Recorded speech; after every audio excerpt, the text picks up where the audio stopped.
तो दोस्तों, जैसा कि आप जानते होंगे, हाल ही में मोटरोला ने कमबैक किया था फ्लैगशिप सेगमेंट में। उन्होंने अपना मोटरोला एज प्लस निकाला था। खैर, वो बहुत ही महंगा डिवाइस था जो काफ़ी लोगों की पहुंच से बाहर है। पर मोटरोला के डिवाइस अपनी क्वालिटी और सिंपल सॉफ्टवेयर के लिए जाने जाते थे, और साथ ही साथ उसमें आपको एंड्रॉयड अपग्रेड्स भी काफ़ी अच्छे तरीके से मिलते थे। पर जब से लिनोवो ने मोटरोला को खरीदा था, तब से मोटरोला की क्वालिटी सॉफ्टवेयर और हार्डवेयर दोनों में काफ़ी गिर गई थी, खासकर कि सॉफ्टवेयर में। पहले मोटरोला बहुत ही अच्छे से सॉफ्टवेयर अपडेट्स देता था, रेगुलर अपडेट्स देता था, बजट डिवाइसेस में भी बहुत ही बढ़िया अपडेट्स देता था। पर आजकल मोटरोला तो जो उनके महंगे डिवाइस हैं उनमें भी सॉफ्टवेयर अपडेट देने से कतराता है।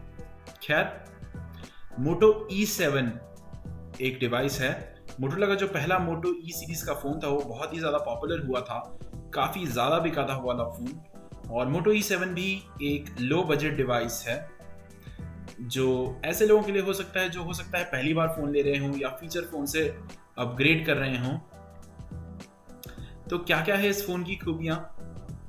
तो सबसे पहली बात तो ये एंड्रॉयड एंटरप्राइज रिकमेंडेड डिवाइस की साइट पर ये मिला गया है। तो सबसे पहली बात, एंड्रॉयड एंटरप्राइज रिकमेंडेड डिवाइस क्या होते हैं? ये आप कह सकते हैं एक तरह से सॉफ्टवेयर का वादा है कि आपको एंड्रॉयड सिक्योरिटी अपडेट्स हर 3 महीने में कम से कम एक बार मिलेगा। तो ये अच्छी बात है कि ये एंड्रॉयड एंटरप्राइज रिकमेंडेड डिवाइस होगा, तो इसका मतलब है इसको 3 महीने में कम से कम एक बार तो अपडेट मिलेगा ही। पर हमने देखा है पहले भी कि कुछ manufacturers Android enterprise recommended device निकालते हैं पर उसमें अपडेट नहीं देते हैं, जैसे कि LG के फ़ोन देख लीजिए। तो देखना होगा कि इसके साथ अपडेट का क्या सीन रहता है। पर अब स्पेसिफिकेशंस पर आते हैं। इसमें 2 GB रैम होगी और क्वालकॉम स्नैपड्रैगन 632 होगा।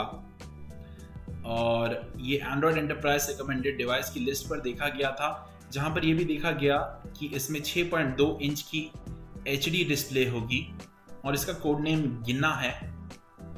और phone 4 GB plus 64 GB internal storage और 4 GB रैम के साथ भी देखने को मिल सकता है। और जैसे कि मैंने ऑलरेडी बता दिया है, ये एक HD प्लस डिस्प्ले होगी, 6.2 इंच की IPS डिस्प्ले होगी और ये एंड्रॉयड 10 रन करेगा।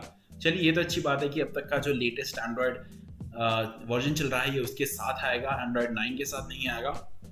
पर क्या इसमें एंड्रॉयड 11 का अपडेट आएगा, ये मैं कुछ कह नहीं सकता। अगर पहले का मोटरोला होता तो मैं कहता कि पक्का इसमें अपडेट आएगा, पर आजकल जैसी मोटरोला की सॉफ्टवेयर अपडेट्स की हालत है, कुछ कह नहीं सकते। पर मेरे हिसाब से कम एक अपडेट तो इसमें आना ही चाहिए।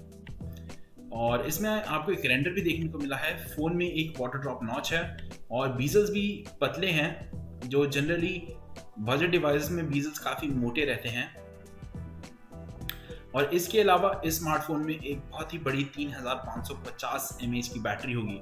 और अगर आप कंसिडर करें कि इसके स्पेसिफिकेशंस बजट हैं, तो इसका मतलब इसकी डिस्प्ले या इसका प्रोसेसर बहुत ज़्यादा पावर कंज्यूम नहीं करेगा।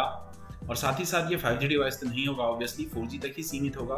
तो ये वाली बैटरी इसके लिए बहुत बढ़िया और कम से कम 2 दिन तक चल जाएगी। और इसमें 13 मेगापिक्सल का रियर कैमरा होगा f/2.0 अपर्चर का, और 2 मेगापिक्सल का सेकेंडरी रियर कैमरा होगा f/2.2 अपर्चर का।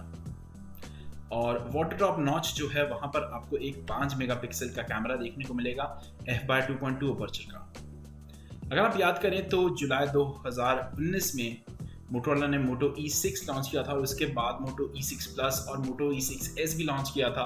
तो हो सकता है हमें ऐसे ही कुछ वेरिएंट्स मोटो E7 के भी देखने को मिलें, जैसे कि मोटो E7 पावर या पता नहीं क्या क्या, आजकल मैन्युफैक्चरर्स कुछ भी वेरिएंट निकालते रहते हैं। पर मेरे हिसाब से अगर इस फ़ोन का प्राइस 8000 से कम होता है या ज़्यादा से ज़्यादा बिल्कुल बहुत ही ज़्यादा 9000 तक होता है, तो मेरे ख्याल से ये ठीक ठाक डिवाइस रहेगा, क्योंकि इसमें स्टॉक एंड्रॉयड होगा जो कि काफ़ी अच्छे से रन करता है, चाहे बजट स्पेसिफिकेशंस ही हो।